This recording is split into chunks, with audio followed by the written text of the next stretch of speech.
Welcome to Vedanta Bhakti Pravachanam channel. In this channel, we are looking into Sai Satcharitra, which is written by Gunaji in English form. In this Sai Satcharitra chapter number 37, what writer is going to tell, that's we will see. Chavadi Prashan. Blessed is Sai's life for his devotees, blessed in his daily routine. His ways and actions are indescribable. Sometimes he was intoxicated with vimanam and at other times completely self-absorbed. While doing so many things at the same time, he was yet unconcerned with them. Though he seemed at times quite inactive, he was not idle or dozing, he always abiding in his own self. Though he looked calm and placid as the sea, he was deep and unfathomable. Who can describe his ineffable nature? He regarded men as brothers, women as sisters and mothers. He was a perfect celibate, as everybody knows. May the knowledge we got in this company last long unto death. Let us ever serve him with wholehearted devotion to his feet. Let us see him in all beings and let us constantly remember his name. Himatpant, after making some lengthy dissertations on topics of Vedanta, which he himself considered as a digression, goes on to describe the Chavadi Prashan. Baba's dormitory has been already described. One day he slept in the masjid and on the next in the Chavadi near the masjid. He slept in the masjid and the Chavadi on alternative days. The alternative sleeping at both these places went on till Baba's Mahasamadhi. From 10th December 1919, devotees began to offer regular worship to Baba in the Chavadi. This we will now describe with his grace. When the day of retiring to the Chavadi came, people flocked to the masjid and did bhajan in the mandap for a few hours. Behind them was a beautiful palanquin. To the right, a Tulasi Vrindavan, and in front Baba adorned his seat, and there were the devotees singing bhajan. Men and women who had a liking for the bhajan came in time. Some took tal, chiplis and kartal, mridang, khanjari and gol in their hands and conducted the bhajan. Sai Baba was the magnet who drew all the devotees to him. Outside in the open, some trimmed their divyatas, some decorated the palanquin, some stood the cane sticks in their hands and hailed victory to Baba. The corners were decorated with buntings. In the masjid, rows of burning oil lamps shed their light. Baba's horse Shyamakarna stood fully decorated outside. Then Tatya Patil came with a group of men to Baba and asked him to be ready. Baba sat quiet in his place till Tatya came and helped him to get up by putting him arm under Baba's arm. Tatya called Baba by the name of Mama. Really their relationship was extremely intimate. Baba wore in his body the usual kafani, took his sataka under his armpit, and after taking a chilim and tobacco and placing a cloth over his beautiful shela over his body, after this Baba himself put a few fuel sticks into the dhuni to keep it alive and with his right hand extinguished the lamp burning near the dhuni and then started for the Chavadi.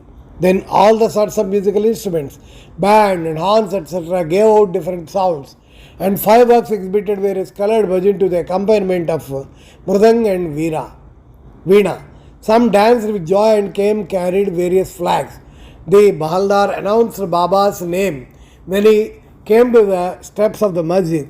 Two sides of Baba stood persons who held chamars and others who fanned Baba. On the way were spread old cloth which Baba walked on, being supported by devotees' hands. Tatya Patil held the left hand and Mahalsapati the right. And Babu Sahib Jog held the chhatra over his head. In this fashion, Baba marched on to the Chavadi. The fully decorated horse named Shyamakarna led the way, and behind him were all the carriers, waiters, musical players and the crowd of devotees. Harinam was being chanted to the accompaniment of music, as also the name of Sai.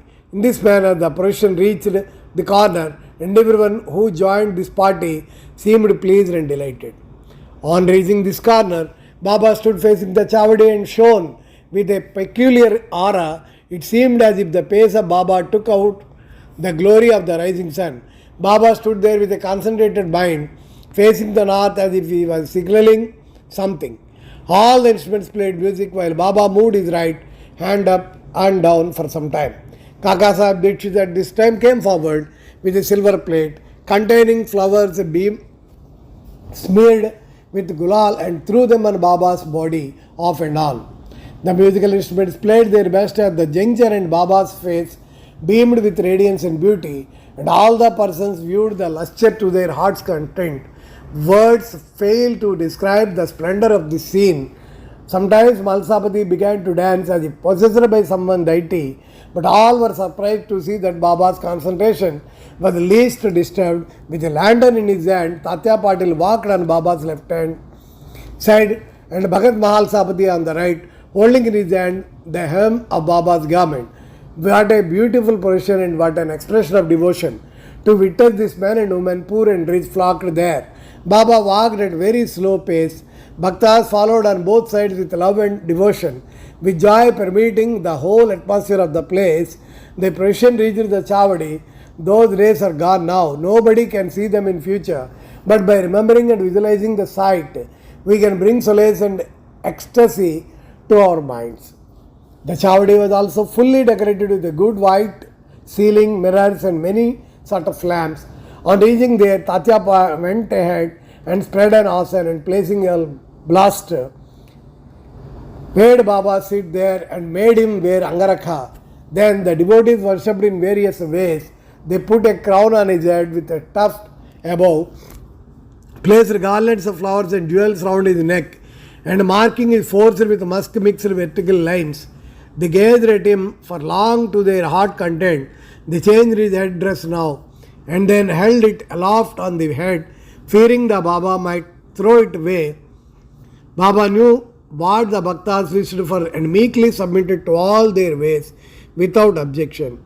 With these adornments, he looked wonderful and beautiful. Nana Sahib Dimorkar held the chhatra with its beautiful pendants, which moved in a circle with its supporting stick. Babu Sahib Jog washed his feet in a silver dish, offered arghya and worshipped with the due rituals, then besmeared his arms with sandal paste and offered him tambul. Baba sat on the asan, with Tatya and others kept standing. When Baba sat on the gedi, supporting himself against the bolster, devotees on the both sides waved chamars and fans. Shama then prepared the chilim and handed it over to Tatya Patil, who drew a flowment by inhaling a deep breath through his mouth and then gave it to Baba. After Baba had his smoke, it was given to Bhagat Malsapati and then it was passed round to all. Blessed with the intimate chilim, it had first to undergo many ordeals of penance, such as being kneaded by pot makers, dried in the sun and burnt fire, and then it had the good fortune to get the contact of Baba's hand and his kiss. After this function was over, devotees put garlands and flowers around his neck and gave him scent and bunches of flowers. Baba, who was the incarnation of dispassion, cared a fig for all these necklaces or jewels and garlands of flowers and other decorations. But out of real love of the devotees, he allowed them to have their own way and to please themselves. Finally, Babu Sahib Jog waved the arati over Baba, observing all formalities, and the musical instruments played their auspicious tunes. When this arati was over, the devotees returned home, one by one, saluting Baba and taking his leave. When the Acha Patil offering over chilim, actor and rose water stood a depart, Baba said to him lovingly, guard me properly. Go if you like, but return sometimes at night and inquire for me. On replying in the affirmative, Tatya left the Chavadi and went home. Then Baba himself prepared his bed. He arranged some sheets upon other, and thus making his bed went to rest. We shall also now take rest and close this chapter with a request to the readers that they should remember Baba and his Chavadi procession daily before they return and go to bed.